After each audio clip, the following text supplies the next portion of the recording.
Então, pessoal, nessa última parte aí, eu vou apresentar basicamente duas propostas, como eu falei para vocês. A gente precisa entender que essa ideia de treinamento longo prazo é um período aí de 10 a 15 anos da vida de um atleta.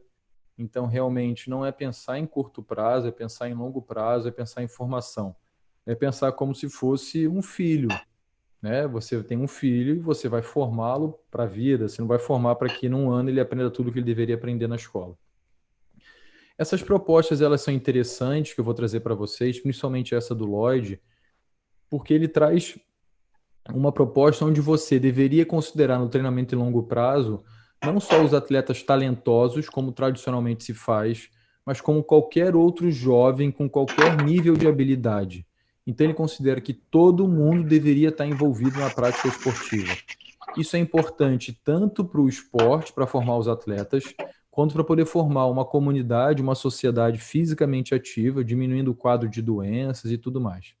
E uma outra coisa que ele traz de interessante é que, em função dessa percepção da literatura, e que a gente, na verdade, a literatura ela está trazendo uma coisa da prática, de que os atletas mais velhos, que começaram até tardiamente, eles conseguem chegar num excelente nível de desempenho se esse indivíduo ele tiver submetido a um processo de atividade física, de treinamento, mesmo que não seja com finalidade competitiva, em qualquer momento ele pode fazer uma transição de uma esfera para outra e ele chegar lá.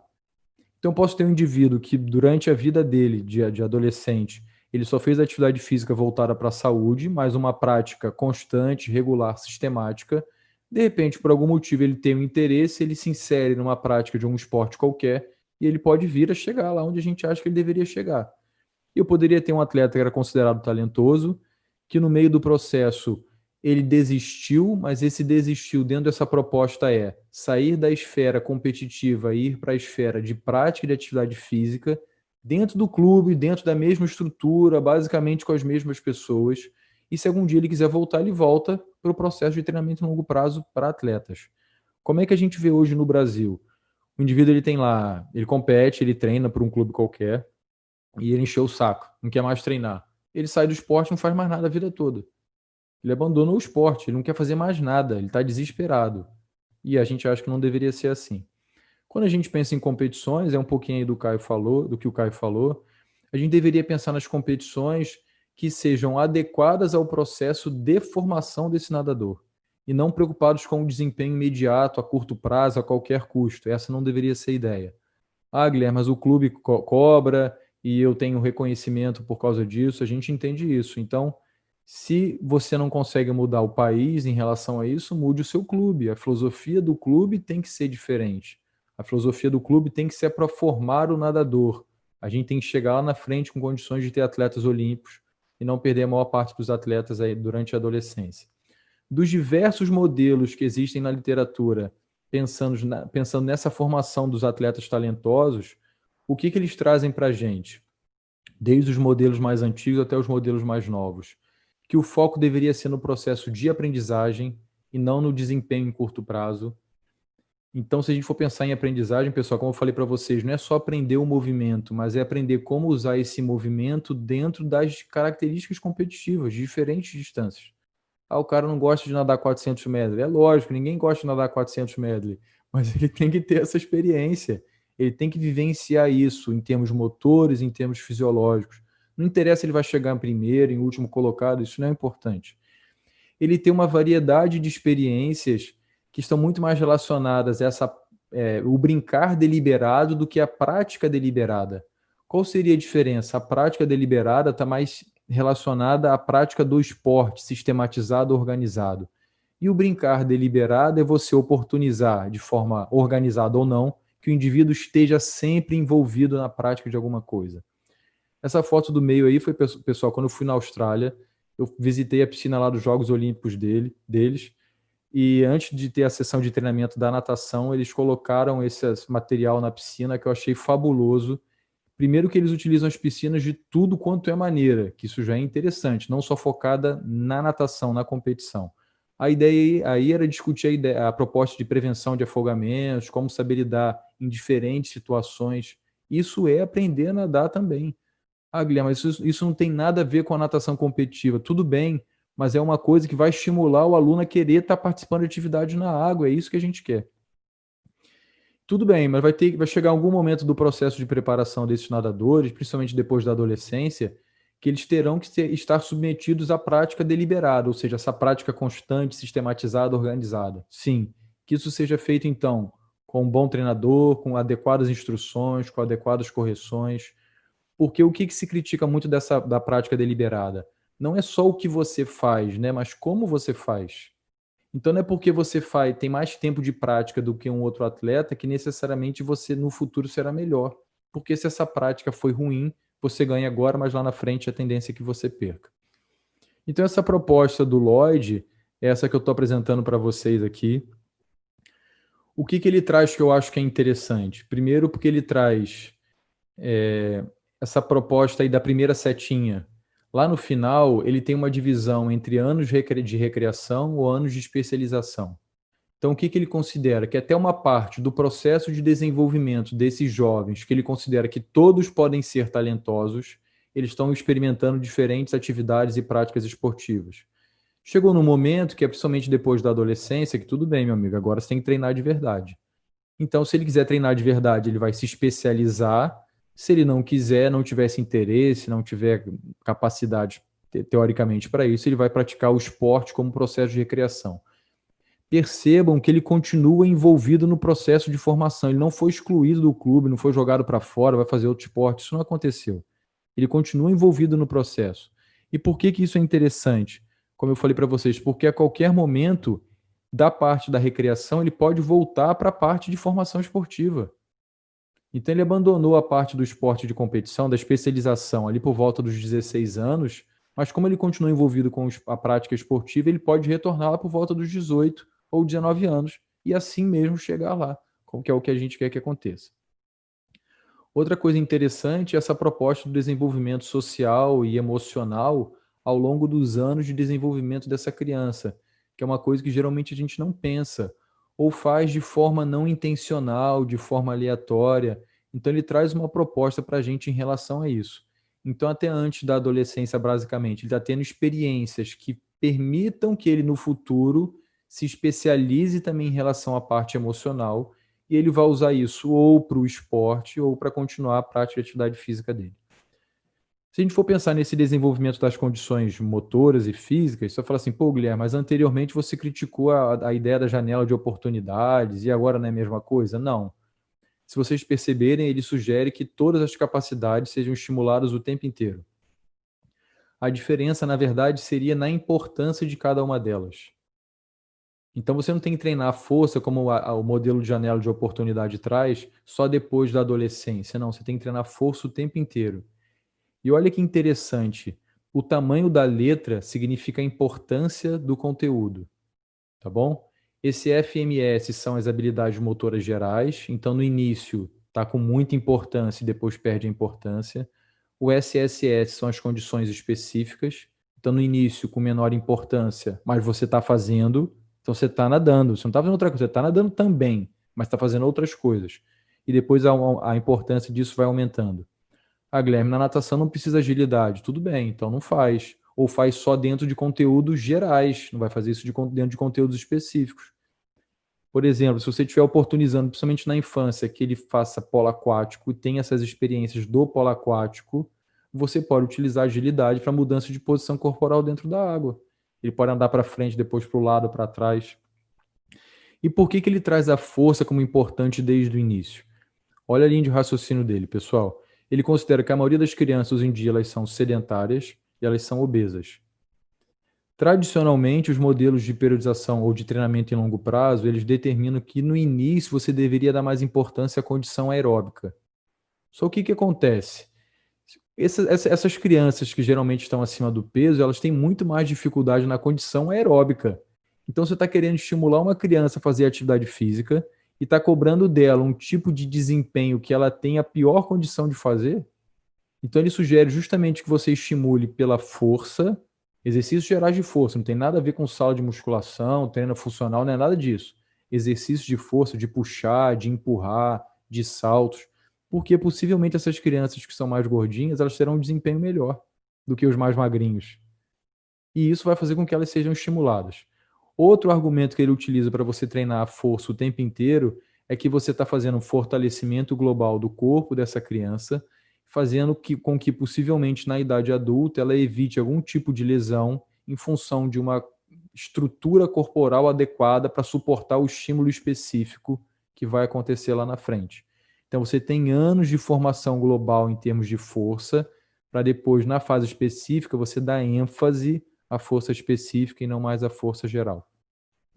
E ele considera, por outro lado, que a parte de resistência, a parte metabólica, ela deveria ser mais enfatizada justamente na idade adulta e não na infância. Não é que não vai fazer, mas deveria ser mais estimulada na idade adulta. Existe a proposta também aqui para as mulheres. Basicamente, a diferença é que a maioria desses estímulos eles serão antecipados, por causa dessa característica que a gente falou das mulheres, tem um processo maturacional mais precoce, mas a linha de raciocínio continua sendo a mesma. E a outra proposta que eu vou apresentar para vocês aqui foi uma estabelecida lá pela Federação Inglesa de Natação, que eles dividiram o processo de treinamento deles em longo prazo nessas 6 fases.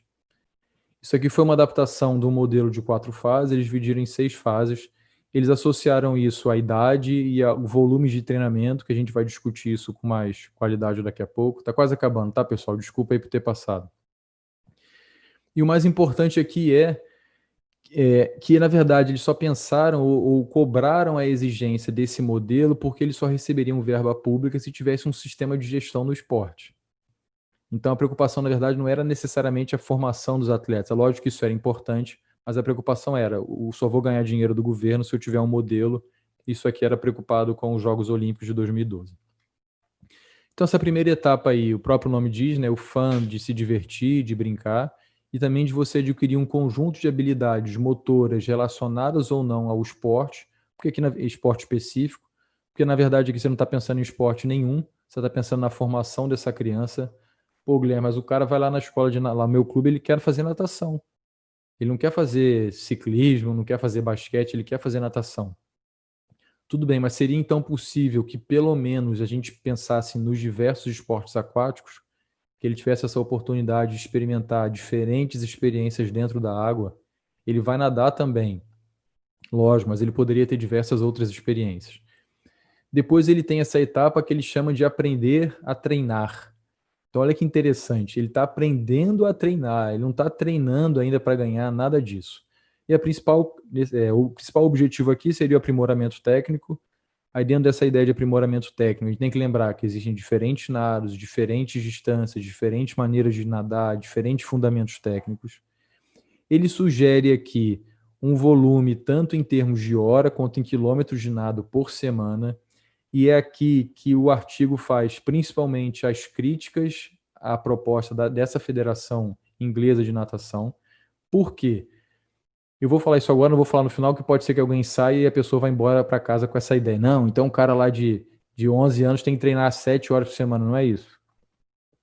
Esse ponto foi o criticado por quê? Primeiro, porque você vai ter crianças que estão entrando no processo agora e você cobrar que eles nadem 8 km por semana, isso não faz sentido. Segundo, que a gente vai ter indivíduos com diferentes capacidades, qualidades, e a tendência é que se você aumenta muito o volume de treino físico, você não consegue dar a importância adequada à técnica. E o foco aqui deveria ser a aprendizagem do movimento. Mas também não significa que essa carga horária sugerida por eles tem que ser feita só na modalidade de natação. Você poderia utilizar de outros esportes, de outras experiências que tivessem a mesma estimulação do sistema energético. Então, poderia, apesar de não ter transferência motora nenhuma, eu poderia estar utilizando atividades de corrida, piques, alguma coisa nesse sentido, ou algum outro esporte fora ou dentro da água, para estimular o sistema aeróbico, que é o que eles sugerem aqui. Olha como é que isso fica um pouco incoerente. Ó, se a gente fosse pensar para esses atletas aí, se eles treinassem 7 horas por semana e tivessem nesse limite superior de 16 quilômetros, eles teriam que nadar cerca de 2.300 quilômetros 2.300 metros numa hora de aula. Eu acho que não seria adequado, tá certo? Ah, tem criança que faz? Lógico que faz, e faz até muito mais do que isso. Mas não é porque faz que é adequado. Se a gente for pensar na próxima etapa aí, já é o treinar para treinar, tá bom? Ele estava aprendendo a treinar, agora ele está treinando para poder treinar, para depois treinar para competir. Aí ele sugere que a partir desse momento, o treino começa a ficar cada vez mais individualizado. Não que o treino tem que ser feito para um atleta, mas a gente entender cada vez mais as diferenças que eles têm, até em função das entradas diferentes nesse processo, e a gente atender a característica de todos eles. Ele considera que aí a ênfase deveria ser no volume de treinamento, principalmente na parte aeróbica, lógico, e os estímulos de intensidade deveriam ser menos frequentes. Depois ele vai começar a treinar para competir. Ele não está treinando para ganhar ainda, ele está treinando para poder competir. Ah, Guilherme, significa que até aqui ele não competiu? Não, ele está competindo desde o início, a ideia não é essa, mas o foco do competir era diferente. Ele estava competindo para poder se preparar para um processo e não competindo para poder ganhar. Então os treinos estão se tornando cada vez mais específicos, há um aumento no volume de intensidade, ele sugere que aqui seja feito treinamento de força, diferente do autor anterior que eu apresentei para vocês. Eu acho que você começar o treinamento de força aqui é muito tardio, ele poderia ser feito anteriormente. Lembrando que o treinamento de força não se resume a sala de musculação, utilização de peso, não é nada disso. Treinamento de força global, tá bom? E ele dá uma sugestão aí também de volume, tanto em termos de hora quanto em termos de quilometragem, que, mais uma vez, é o principal ponto de crítica dos próprios treinadores ao programa estipulado pela federação. E, finalmente, a gente chega na etapa que acontece depois da adolescência, que a gente considera, a idade adulta, na verdade, que a gente considera que ele está treinando para poder ganhar. Aqui é um momento que não tem mais desculpa, não tem mais mimimi, ele já está formado e, teoricamente, ele tem condições físicas, motoras e emocionais de suportar a carga de treino, e ele já entende que aqui ele está treinando realmente para poder ganhar. Não tem mais aquele papo de treinar porque processo de formação é importante para mim, não tem essa. Toda competição aqui ela é importante para poder vencer. Há há um aumento no volume e na intensidade de treinamento, a gente chega aqui no máximo do que o atleta seria capaz de suportar, e ele considera que isso seria possível em função dos anos de experiência no esporte. Há uma preocupação também com a capacidade de recuperação, já que ele está sempre fazendo estímulos próximos do máximo, e ele sugere aí, mais uma vez, volume em termos de horas, em termos de quilômetros por semana, que é o principal ponto de crítica dos treinadores ao modelo da federação. Depois a gente teria um momento de recuperação, que haveria uma queda, né, nesse volume e nessa intensidade de treinamento, período de aposentadoria, para que o atleta saísse do esporte competitivo, mas continuasse fazendo o esporte com finalidade de saúde, porque isso já faz parte da rotina dele, faz parte do dia a dia dele, e entende-se, pelo menos em teoria, que ele teve uma experiência positiva com o esporte e ele quer continuar tendo contato com o esporte. Quais são as principais críticas aí ao modelo? Como eu falei para vocês, que o volume extremamente alto em todas as etapas, não considerando a importância da técnica. Se você dá muita ênfase ao volume, a tendência é que o nadador nade cansado, principalmente criança, então vai ter uma piora técnica tanto na execução do movimento quanto uma diminuição do tempo necessário para o processo de aprendizagem. Essa necessidade que ele sugere de um aumento muito grande ou de uma prática muito grande de volume parece incoerente, que a maior parte das provas de natação elas duram menos do que 5 minutos. Então parece que você está estimulando um sistema que é importante talvez para a formação desse nadador no longo prazo, mas que está muito distante da realidade da maior parte das distâncias competitivas na natação. Esse volume exagerado de treinamento geralmente leva a treino monótono, treino repetitivo e ao abandono esportivo. A gente vê isso na literatura e na prática o tempo inteiro. Então, talvez seria mais adequado um menor volume de treino, que seja adequado à característica de cada nadador, e treinos principalmente variados, principalmente no início da formação da carreira desse nadador, para que ele queira estar envolvido com o esporte. A outra crítica é que os atletas vão entrar em momentos diferentes nesse processo. Para alguns atletas esse volume pode ser até adequado, mas para outros vai ser inadequado e a tendência é que ele abandone o esporte por causa disso.